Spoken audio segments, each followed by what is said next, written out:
Summary of a Retrieved Reformation by O. Henry.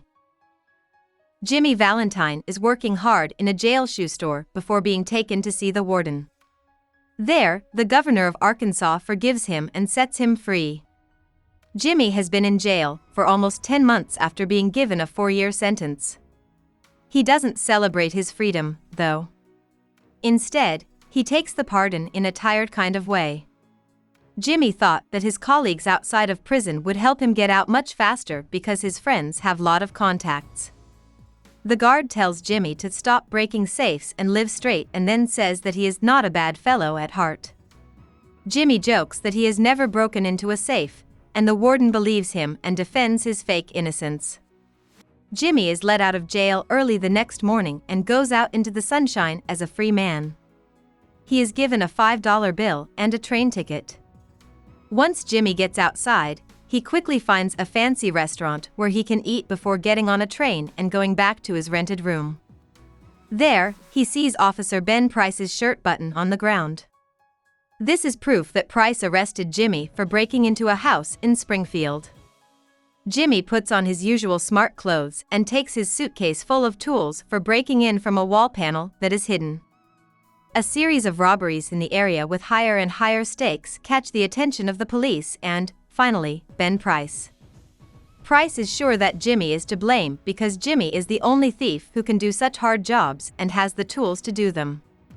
Price knows all about Jimmy's crimes and is determined to catch him and make him pay. While this is going on, Jimmy goes to the small town of Elmore to check out the bank and sees a pretty young woman standing outside. Soon after meeting her, he learns that she is Annabelle Adams, the daughter of the owner of the local bank.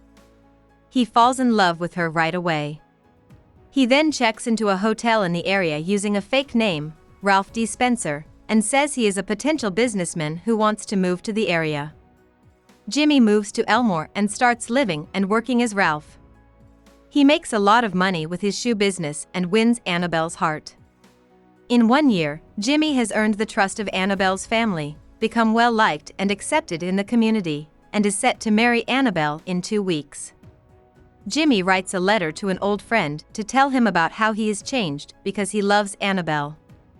Jimmy does not want to go back to a life of crime and wants to give his friend his bag full of tools for breaking into homes. Soon after that, Ben Price goes to Elmore to find Jimmy and finds him living as Ralph Spencer. The next morning, Jimmy has breakfast with Annabelle and her family. He then goes to Little Rock to order his wedding suit and give his old friend his tool bag. Jim takes his tools with him and goes to the Elmore Bank with Annabelle and her family to see Mr. Adams, her father, show off his new safe.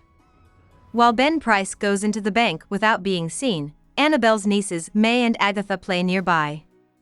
May locks Agatha in the new safe by accident, using the code and bolts before Mr. Adams has a chance to set them. Agatha is scared and out of air because she is stuck in the vault. As the family gets more scared, they beg Jimmy to find a way to free her. Jimmy smiles and asks Annabelle for the rose that was stuck to her dress. He then opens his suitcase and quickly breaks into the safe, freeing Agatha and making people doubt that he is really a shoe seller. As Jimmy is leaving the bank, he sees Ben Price and decides to go to jail with him to face his past thefts. Price tells him, "I guess you're wrong, Mr. Spencer." "Don't think I know you," he said, then turned around and walked away. About the author.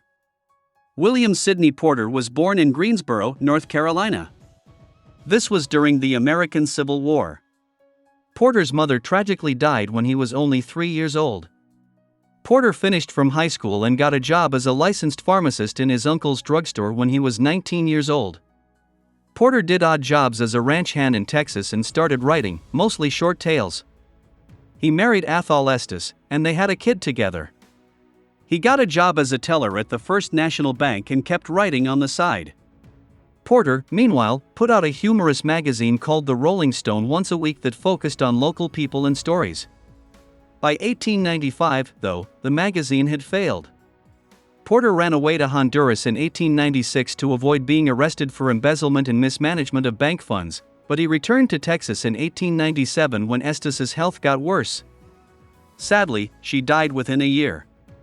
In 1898, Porter was found guilty of stealing $854.08 from an Austin bank. In the same year, he went to the Ohio State Prison and worked as a chemist while continuing to write under the name O. Henry. He got out of jail on good behavior in 1901 and went to New York City, where he started writing the most. Porter wrote a lot of short stories in New York. Some of them are The Gift of the Magi, The Ransom of Red Chief, and A Retrieved Reformation. Porter married his second wife, Sarah, in 1907. However, the marriage was not very happy. He had a lot of money troubles and became an alcoholic after he got out of prison, which made life very hard for him.